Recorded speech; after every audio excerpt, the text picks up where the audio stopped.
वलक़द यस्सरनल क़ुरआन लिज़्ज़िक्रि फ़हल मिन मुद्दकिर। असां हिन क़ुरान खे नसीहत लाइ आसान ज़रियो बणाए छॾियो आहे, छा पोइ आहे को नसीहत पिराइण वारो?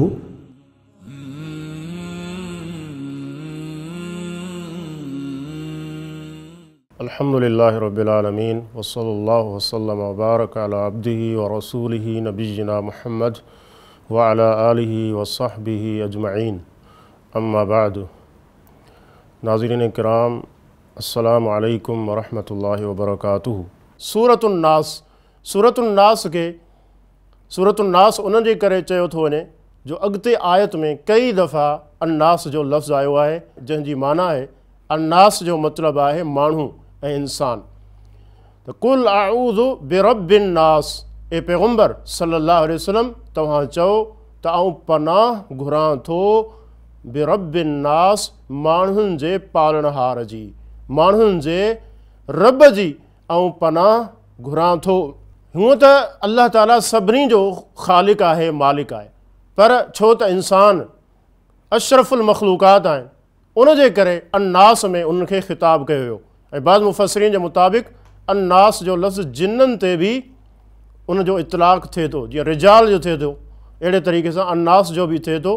त हिन मां मुराद इंसान ऐं जिन्न ॿई आहिनि, छो त इहे ॿई मुकल्लफ़ आहिनि शरीयत जा, शरीयत इन्हनि ॿिन्ही जे लाइ आहे। त आऊं माण्हुनि जे रब जी पनाह घुरां थो, उन जे करे जो अन्नास जेके इंसान आहिनि उहे अशरफुल मखलूक़ात आहिनि, या ॿी तफ़सीर जे मुताबिक़ इंसान ऐं जिन्न, छो त उहे मुकल्लफ़ आहिनि, उन जे करे उनखे ख़ासि कयो वियो आहे। ऐं इहो चयो वियो त आऊं माण्हुनि जे रब जी पनाह में अचां थो। मलिकिन्नास, मलिकिन्नास माण्हुनि जे बादशाह जी, माण्हुनि जे बादशाह जी, जेको रब आहे, जेको ज़रूरतूं पूरियूं करे थो इंसान जे पैदा थियण खां वठी करे, उनखां पहिरीं जॾहिं उहो माउ जे पेट में हुयो, उनखां पोइ जवानी आहे, उनखां पोइ पोढ़प आहे, सभिनी मरहलनि में अल्लाह ताला इंसान जो रब आहे, उनजो पालणहार आहे, उन जूं सभई ज़रूरतूं पूरियूं करे थो। सिर्फ़ु इंसाननि जूं नथो करे, बल्कि सभिनी मखलूक़ात जी करे थो। जेतिरी मखलूक आहे अल्लाह जी बेशुमार आहे, अणगणी आहे, उनखे केरु शुमार नथो करे सघे। केतिरा आहिनि, इंसान आहिनि, जिन आहिनि, जानवर आहिनि, चरिंद परिंद, ऐं केतिरियूं मखलूक आहिनि जेके समुंड में आहिनि, मच्छियूं आहिनि, ऐं केतिरा ई अहिड़ा हशरात आहिनि जेके ॿिरनि में रहनि था। उन्हनि जो काथो, उन जो अंदाज़ो केरु लॻाए कोन थो सघे। अल्लाह रब्बुल इज़्ज़त उन्हनि सभिनी जूं ज़रूरतूं पूरियूं करे थो। त बादशाह बि उहो ई आहे, बादशाह बि उहो ई आहे, मलिकिन्नास, जेको उन जूं सभई ज़रूरतूं, हाजतूं ऐं घुर्जूं पूरियूं करे थो। त बादशाह बि हक़ीक़ी तौर ते उहो ई थियो। उते फरमाई इलाहिन्नास, माण्हुनि जे मअबूद जी, जेको रब आहे, जेको हर क़िस्म जी ज़रूरत पूरी करे थो। उन जा इनाम आहिनि, उन जा अहसान आहिनि, उन्हनि जूं नेमतूं आहिनि असांजे मथां, ऐं उहो माण्हुनि जो बादशाह बि आहे। त इलाहिन्नास ऐं माण्हुनि जो मअबूद बि उहो ई आहे।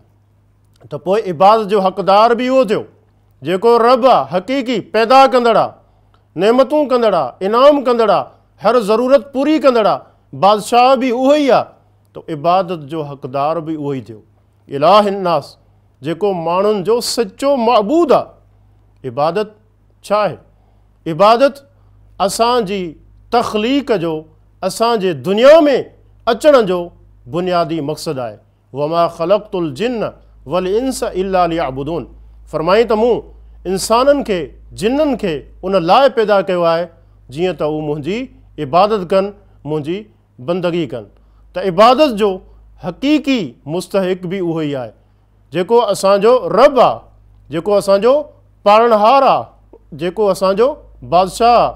त हक़ीक़ी तौर ते माबूद बि उहो ई थियो, जिन में इहे सिफ़तूं कोन्हे, जेके ख़ुदि नाक़िस आहिनि, जेके ख़ुदि मुहताज आहिनि, जेके ख़ुदि इन ॻाल्हि जा घुर्जाऊ आहिनि त उन्हनि जूं ज़रूरतूं पूरियूं थियनि, जेके बीमार बि थियनि था, जिन खे बुख बि लॻे थी जेके मुहताज आहिनि त उहे कीअं महबूद बणिजी सघनि था। महबूद अल्लाह ई आहे जेको कंहिंजो मुहताज कोन्हे बल्कि सभु हुन जा मुहताज आहिनि। जेको बादशाह आहे जंहिंजो हुकुम हले थो आसमाननि में ज़मीननि में, जेको बादशाह आहे ऐं इबादत जो मुस्तहिक बि उहो ई आहे। त आऊं माण्हुनि जे महबूद जी पनाह तलब कयां थो। हाणे कहिड़ी शइ खां पनाह घुरी पई वञे? मिन शर्रिल वसवासिल खन्नास, फरमाई त उन वसवसे विझंदड़ जी बुराई खां, अल खन्नास जेको पोइते हटी वञे थो, जेको पोइते हटी वञे थो। हिन मां मुराद छा आहे? हिन मां मुराद शैतान आहे। शैतान इंसान खे गुमराह करे थो, बुराई जा ख़्याल हुन जी दिलनि में विझे थो।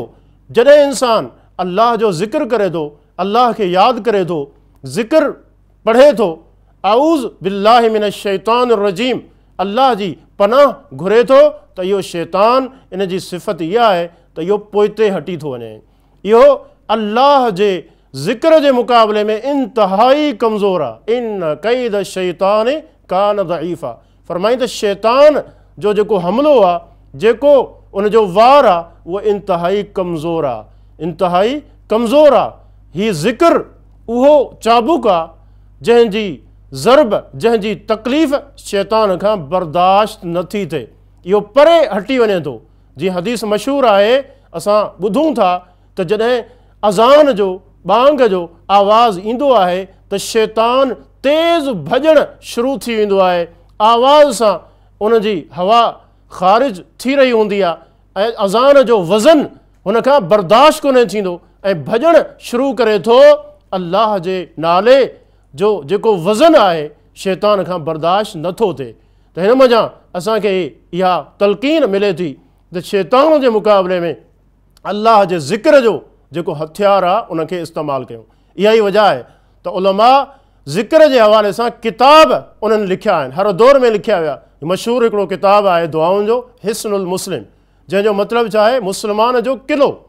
जॾहिं इंसान इहे ज़िक्र जेके साबित आहिनि क़ुरान ऐं हदीस मां इहे पढ़े थो त शैतान जे मुक़ाबले में मज़बूत क़िले में दाख़िल थी वञे थो। शैतान जो को वार, को हमिलो उन ते कारगर असराइतो साबित ई कोन थो थिए। त असांखे खपे त हिन शैतान मरदूद जी बुराइनि खां पंहिंजो पाण खे बचायूं। त उनजो तरीक़ो अल्लाह जो ज़िक्र आहे। जेको इंसान ज़िक्र में कमज़ोर हुजे थो ओतिरो ई शैतान उनजो आसानी सां शिकार करे थो।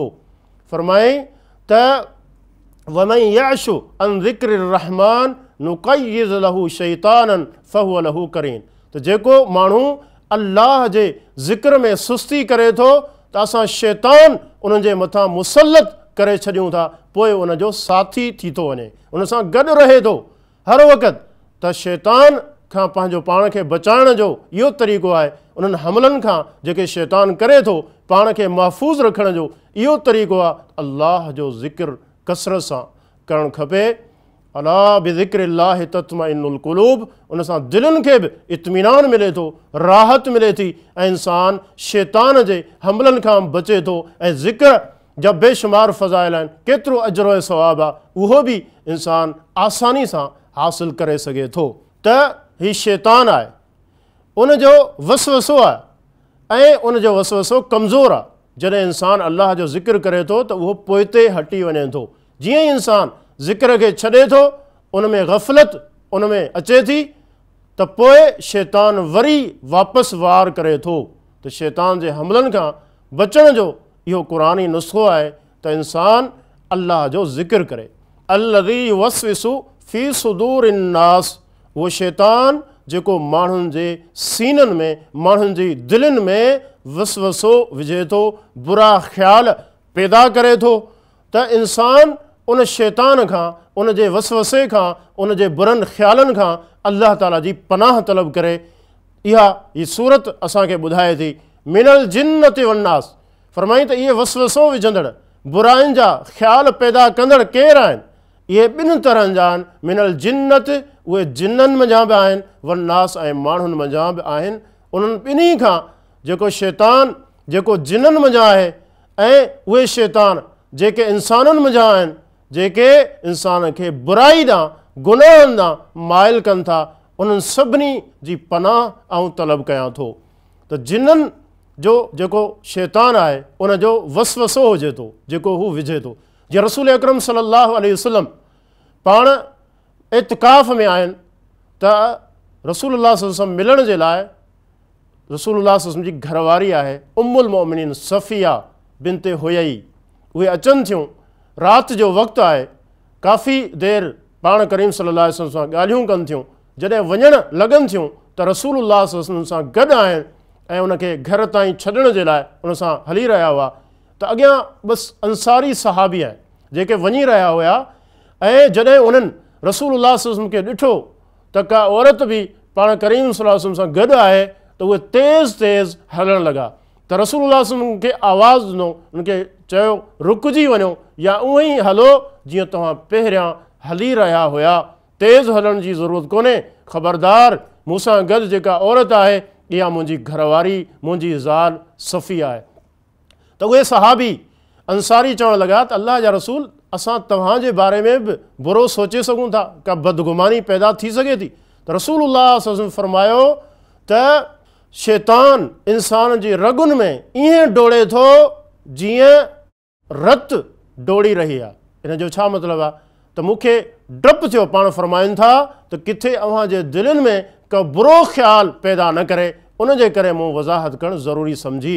हिन मज़ा मालूम थियो त शैतान इंसान जे दिलि में बदगुमानियूं, बुरा ख़्याल, ॿिए जे बारे में बुरी सोच पैदा करे थो। उनजो तरीक़ो इहो आहे त जॾहिं बि इंसानु महसूसु करे त मुंहिंजे बारे में केरु बुरो सोचे सघे थो या मुंहिंजो को कमु अहिड़ो आहे जंहिंजो बुरो मतिलबु केरु वठी सघे थो, त उनखे खपे त उनजी वज़ाहत करे, त पंहिंजो मामिलो साफ़ करे त मुंहिंजो हीउ मतिलबु हुयो, जीअं शैतान अव्हां जे कंहिं भाउ जे दिलि में तव्हां जे लाइ का बुरी सोच ऐं बुरो फ़िक्रु पैदा न करे। इंसानी शैतान उन्हनि जो तरीक़ो कहिड़ो आहे?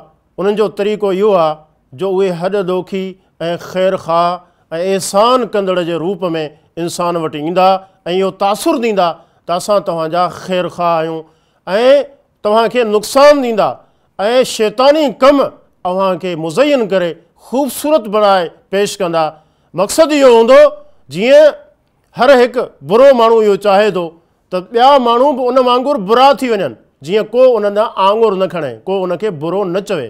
त इहो जेके इंसानी शैतान आहिनि उन्हनि जो तरीक़ो आहे। हिन सूरत में ॿिन्ही शैताननि खां, भले उन्हनि जो ताल्लुक़ु जिन्हनि सां हुजे या इंसाननि सां हुजे, अल्लाह जी पनाह तलब कई वई आहे। त हीअ अज़ीम सूरत आहे।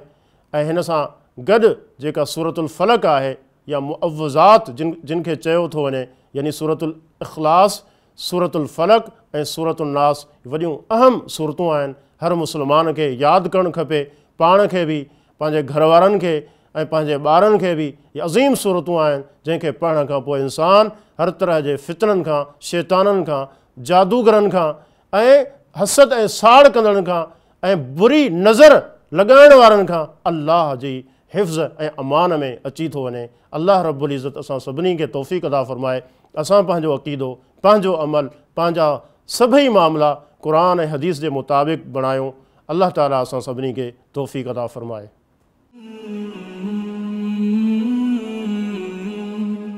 सब्सक्राइब करियो ऐं बेल आइकन ते क्लिक करियो त जीअं असांजी हर नई वीडियो जो नोटिफिकेशन मिले।